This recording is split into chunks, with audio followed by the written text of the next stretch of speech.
Lucky you! Best 36 holes in golf. You tuned in to Alternate Shots Podcast, Arnie's Army, where we talk about golf, Marquis, Sandy's, poker, Bond, James Bond. horse racing, I'm all in. great movies. Alfred Hitchcock. We have no script. And down the stretch they come. We're glad you joined us. Frankly, my dear, I don't give a damn. Whoop. Let's start again. All right, Billy. Got a little, Bobby. Put a little love in your heart in the background from Jackie DeShannon. What do you think of that? I think you need all the love you can have in your heart when you're going to go play some of these holes at Wingfoot, including what we're going to try and focus a little bit on today, which is 10 West. A nightmare of a par 3, or sometimes a delightful turnaround happens. So make it 2 on 10 and you made your day and sometimes your year. Well, another thing you know here is that whoever isn't in your love circle double the bets to the back nine, and that just spells more and more terror on the back nine of Wingfoot, the famous 36 holes. This is the 10th hole. This is a hole that Tillinghast said this is probably the most significant hole he ever designed. Maybe I'm paraphrasing. You've heard that. What have you heard about Tillinghast and his recognition of this hole that we can see through the 18th green, through the basket pin, all the way to that, as Ben Hogan said, hitting a 3-iron into somebody's bathroom window? Yeah, and someone who we know's bathroom window, our good fellow member Paul living back there with front row seats. But to me, 10 West, you've just come off 9 West, and you might have made an eagle if you were playing great, and you might have made a bogey, which would not put you in very good spirits. And if you're lucky enough, you walk along the pathway, you stop off at the bar there and grab a drink and a banana for your caddy or mixed nuts or whatever it is, and then you go to 10 and it's a whole new world about to open up. A lot of people think the back nine gives me another chance, but then you face this intimidating par 3, which I guarantee you has more balls in that right-hand bunker than on the green year after year. Yeah. It's a brilliant design by Tillinghast. It's sitting right there. It's right there. It's, should be a 5-iron or a 4-iron or a hybrid, or in my case, an Orlamar. But it's, you just have to be accurate. Yeah. But it's amazing how intimidating the hole becomes when you stand on that tee. I don't want to pull it. I don't want to go left. I'm always going to be down on the right. They got to hit a flop shot up there, depending on where the pin is. What do you want to try and get it to the back of the green? And I think for most players, at least players of my caliber, all you're thinking about is get it on the green. I don't care where the pin is. Just get it in the middle of the green somewhere and, take that nightmare of up and down and up and knock hockey across back and forth, left-hand bunker, right-hand bunker. I'm telling you. I had a friend there years ago. He loves golf. He's not a great player. He actually made the NFL as a kicker. He loved that hole. And I had him there one day, and he knocked it to about 3 feet. No one would give him the putt because he was always talking about how much he loved that hole. You're like, no, you got to make this 2, which he did. Made him the happiest guy ever. He said that it was on his bucket list. He made a 2 on 10 West. And I can sympathize with that. I mean, I don't know how many 2s I've made there, but, when you make them, you can puff out your chest a little bit. They're hard to come by. I don't know if it was Tom Danino or his father and the member guests were playing this hole, and one of them had a hole in one. Wow. Well, the thing is, I know Chris had a hole in one there. He had to, long time ago. I remember that. I'd love to have a hole in one on that. I'd love to have that in my resume. well, if you look at Paulie's house, in the middle of that house, over the bunker, there's a good pin location there, sort of in the middle of the green, just below the swale. That if you hit top of the swale and it stays there, the ball will come back toward the hole. In any kind of stimp, whether it's an 8 stimp or a 13 stimp, it's going to come down. It's just going to come. Yeah, there's enough slope. Yep. There's enough slope, and it's usually not 13 stimp on this green. It's so treacherous. But I'm teeing it up with my son Robbie in the member, and this is our first hole of the 5 9 hole matches. We got to start out on 10 West, and Yeah, that's always a treat. we're watching the group. It's a perfectly sunny day. Matter of fact, the stick is, the pin is up and down, and the flag is almost a shadow straight up and down, so that it's not a long shadow from the morning or the afternoon. He gets up and hits a 6 iron, hits it right on top of that ridge. And the guys are over there on the 11th, and they stop teeing off and they turn over and look at 10. And Robbie's looking at 10, and the pin's in the way. And he's going to go right, go right, go right, miss it, miss it, miss it. Because he's worried the 400 people that are on the golf course that day are going to be buying drinks on Robbie. Yeah, yeah. He literally lipped out. It was this close. It came back, and it almost went in on the back side of the hole. It's like no good deed goes unpunished. You make a hole in one, a shot of your life, and it costs you a fortune. Hold on 1 second. I'm going to cut this out. I got to let my dog out of this room. All right. Now, hold on. I thought I could do this without editing. No such luck. I think in 1974, Palmer was hanging around. He was still playing at a good part of his game the year that Hale Irwin won in the 74 Open.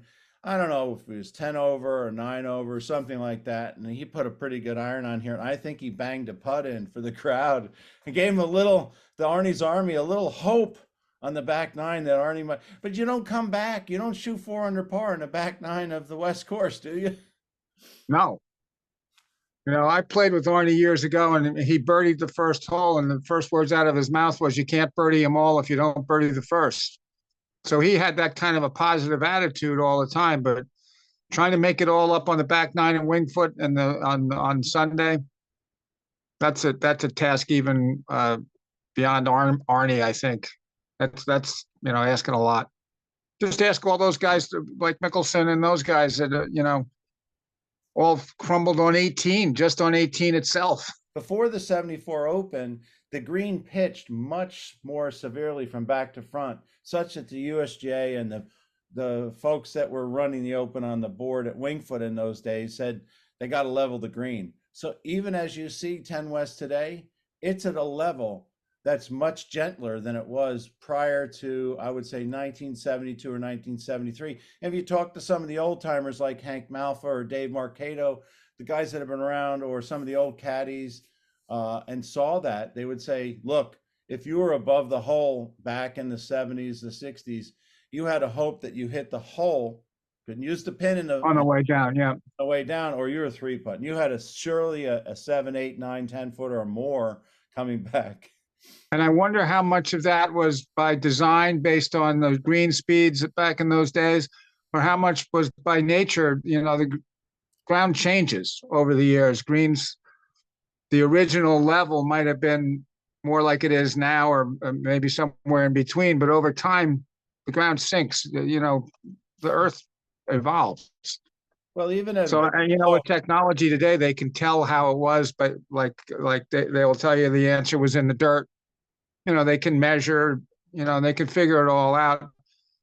We can't, so we have to take them at their word when they're saying they're restoring it to its original, or is it their original design or the original intent of the design, and all that stuff.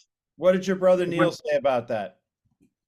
What Neil liked about this hole when they restored it was the bunker, the visual of that bunker in the front, running into the green, even though there's space between the end of the bunker and the green. It sort of looks like it's right there at the green.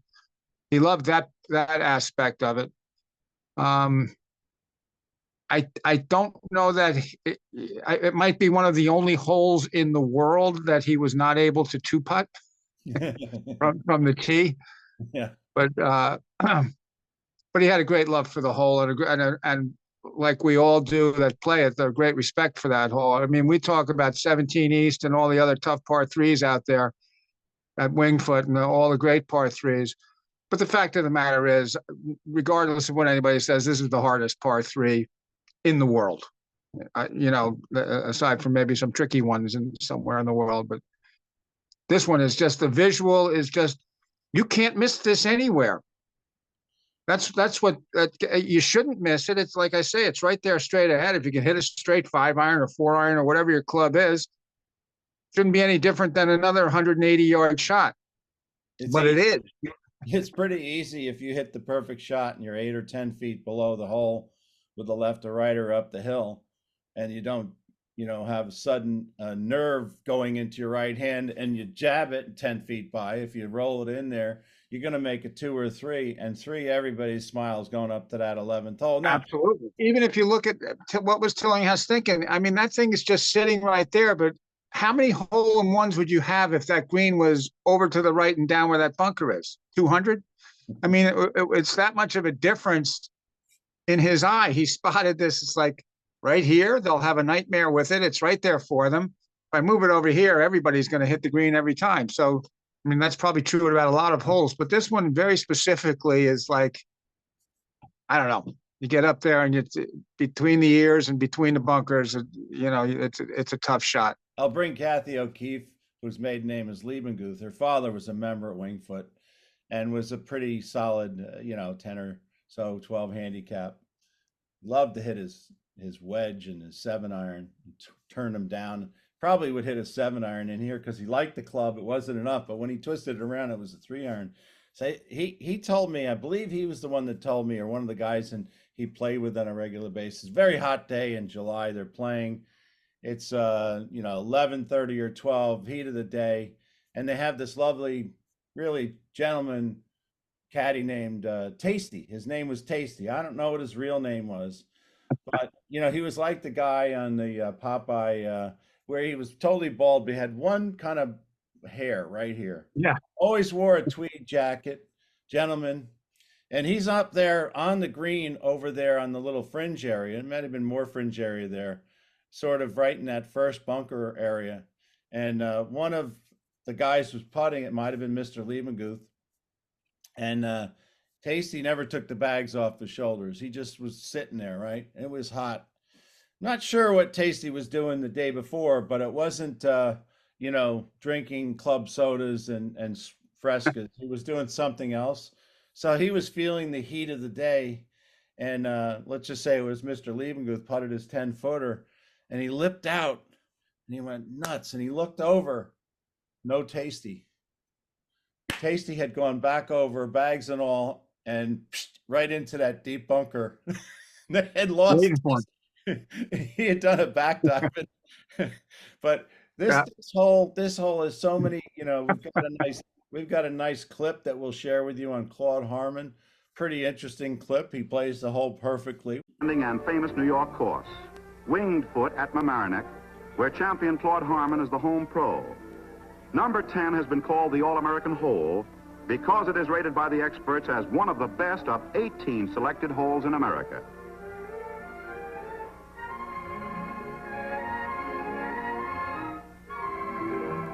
On the green, not you can do with it.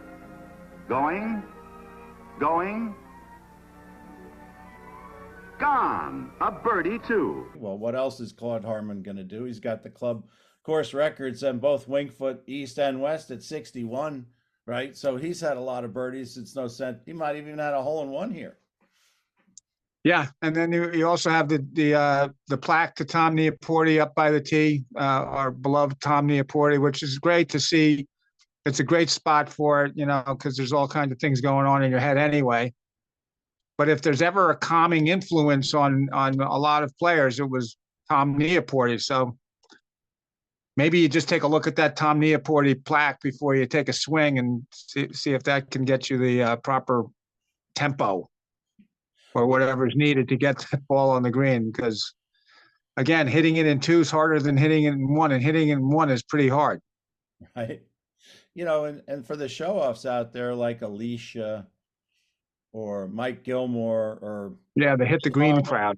It's fine. A comparable experience to the amateur golfer that shows up to Wingfoot with a bunch of people around the tee on either one east over here to the left or west behind this area. And there's a bunch of people milling around. So you're like, oh, God, won't they stop talking? Oh, this guy just lit up a cigarette. This guy's talking to his caddy too loud. The caddies are coming over because it's a slow day and there's no loops. And you're sitting there. Yeah. Or, there's a few carts back there. Mike Durkin is hammering up a score. There's a lot going on. Yeah, somebody's coming through from 10 East by the cart barn there behind the tee, Billy stopping, Regan. stopping the No, cart. no breaks going on here. Just Yeah. rump. As he missed the putt on tennies. Yeah. So it's the magic of the place. There used to be a little river. Maybe there still is down below there. If we just don't, it's not in play. It's covered up. It's covered up. Yeah. And I think that was taken out because one of our, old time members had trouble getting across it walking home from time to time. So that's the urban legend that they took it out because the guy kept falling in it on his way home after, a couple of iced teas too many. Whether it's true or not, it doesn't matter. It's not disparaging against anybody. I would have fallen in it without any help from artificial incentives. All right. So I'm going to give you this hypothetical. You get to play this 187 is what the distance is from the white. A little further back on that same tee over there on the left, it gets to be 193 or 194. There's a new tee that's over closer toward the pro shop. Beautiful tee. Yeah. Where they put the statue. Yep. Probably plays about 220, 225. Let's say we put you on the white tee at 187, but then you have a choice of these 4 holes that you want to play for a lot of money to make a par or better, and you don't have a choice. You're down and you want to get chipper out there. This one is going to be the one. 17 East is on your on the card here. 13 West or 6 East. So 2 holes on the East, 6 East or 17 East, and 13 West or this hole. Do you think you convince Chipper to play for some money, a do or don't for say you're down $100, a lot of money, maybe a little more than that? But I don't want to play. I don't want to stake a lot of money on myself on that hole under any conditions. So of the 4, which one would you set up the hole that you think is in your favor of 10 West, 13 West, 6 East, or 17 East? Which one do you favor if you got to pick the hole? 17. 17 East. Yeah. As hard as it is, you can, dial down and make a 3 there if you're willing to, give into the hole a little bit. If you could just get it down in front. The thing about 17 East is trying to get it on the upper level where the pin has to be because the false front. Very difficult.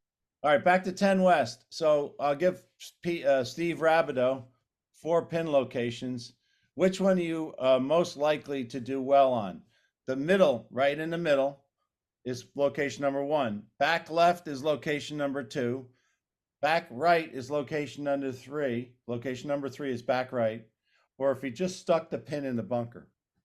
Oh, actually in the bunker? Yeah, he puts the pin in the bunker. Which 4 places you're going to take? In the right-hand bunker? I'll take the right-hand bunker every time and bet you anything you want. I could go 100 for 100 in that bunker.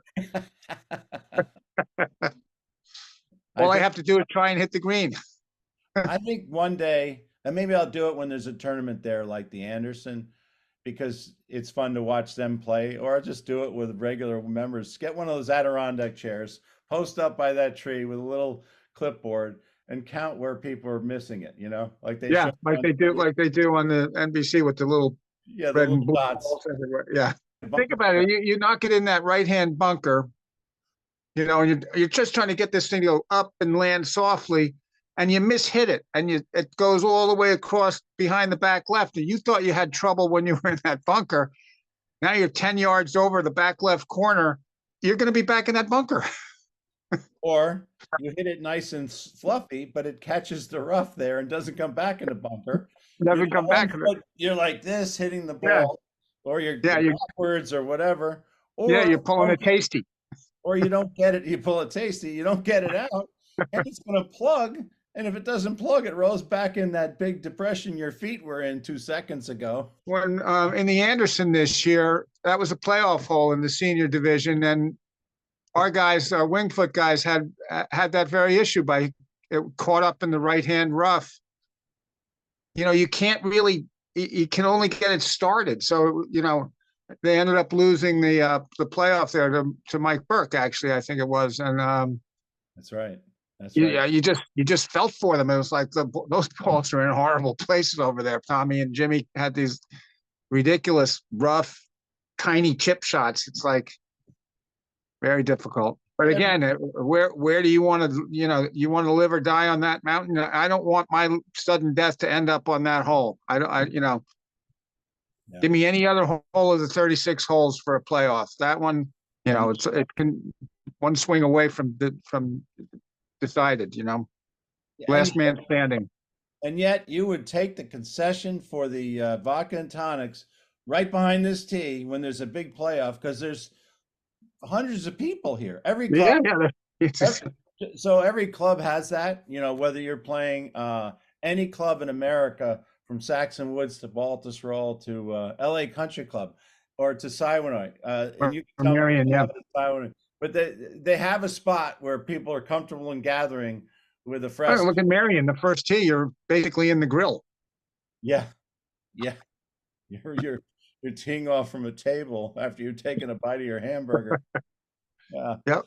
Well, this is a great hole. It does make you smile, because you're going from this hole, which is relatively tough, to perhaps what most people would say is the easiest, quote unquote, hole on the back nine of the West, 11 West, which we'll talk about. But you want to be going into 11 West without a double bogey in your back pocket. And we didn't even talk about the left-hand bunker. That's a nightmare over there. If you're over in that left-hand bunker, regardless of where the pin is, you've got issues, especially if the pin's up in front. Or wherever the hole location is, the green goes away from you. Most people who miss that green are only really just trying to get it on somewhere. I don't know how many people actually play for the pin at that point. Even if you're short of the right-hand bunker where it rolls down into the fairway there, that's an amazingly tough shot, because it's a tight lie and it's got to go basically straight up in the air. If the pin's in the front, sculling it's possible, coming right back down to you is possible. Yeah, all around that green is basically, off limits for pars. Scotty Scheffler, Phil Mickelson, Jordan Spieth, we love to see them hit that tight lie shot, because they're going to be that's perfect for them. They have that shot. Yeah, they can do that. Yeah. They're questioning whether they're going to hit a low checker or a little too higher, or their height of the ball. That's perfect for them. But I do remember now, before they redid the screen 6 or 8 years ago, that when you hit up between the fairway bunker and the green, you'd often get the ball to stay up there. Not anymore. Stay there. No. Not anymore. Anything that goes up, unless it's perfectly on the left side of that fairway where it's relatively flat and it doesn't have left or right spin, it's coming down, and it's coming down into that same area. Yeah. And 9 times out of 10, if there's a tournament, it's going to be in a divot. Yeah. Yeah, and you get in one of those divots and it's worse than being unplayable. Yeah. Oh, this is great. And have you ever played it from all the way back, the 225? Is that like a driver shot for you? It would be, but that green is not designed to accept a driver. I mean, these guys will now hit what, from 220? What are they hitting? 6 irons from back there?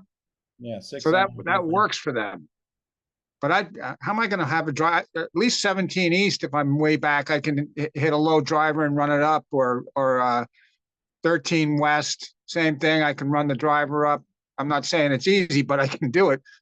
You can't run something up on this thing. You got to come in from up high and stay there. So I could maybe hit a driver there by accident. It's a double bogey. You put me on that tee, it's a double bogey.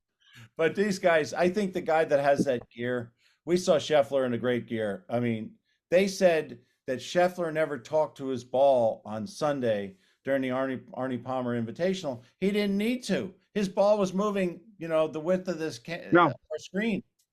He does it in such sort of a laid back way that it almost detracts from how good he's hitting the ball, but it was ridiculous. Every shot, he didn't miss a shot at that golf course. He missed one on a par 3 where he was a good club short and either got ballooned or he did. And he plugged in the bunker and he popped it up to what, 2 feet? He had no bogeys. He had 6 birdies. He was as clean as you can. And look at what Justin Thomas did. Justin Thomas was climbing up the leaderboard, and I had him. I picked Justin Thomas for 22-1 late. And I'm thinking, oh, Thomas, be interesting if you got Scotty Scheffler. Scotty was like 10 at the time. And then Scotty went like this, and Thomas went like this. Rory McIlroy. How about Zalatoris? Zalatoris. Zalatoris was like five shots or 6 or 7 shots ahead of Scheffler when Scheffler was on 12th hole on Saturday. 12th hole on Saturday. And he ends up beating, what was that, like a 14-shot swing or something like that. That golf course, the swings are bigger. I think the Players' Championship has swings. That 16, 17, and 18, you can go eagle, birdie, birdie. It's unlikely.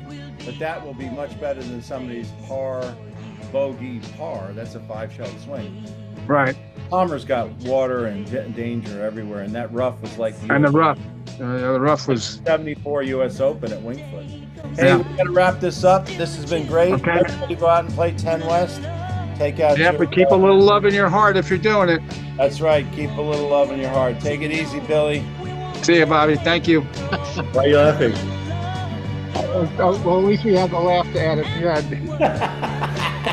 That's what happened. Somebody changed my grip, and the next thing you know, I can't do the podcast anymore. I felt like I was in the first row of the first pew at church, right during the sermon. And your brother was poking my you. brother was making me laugh.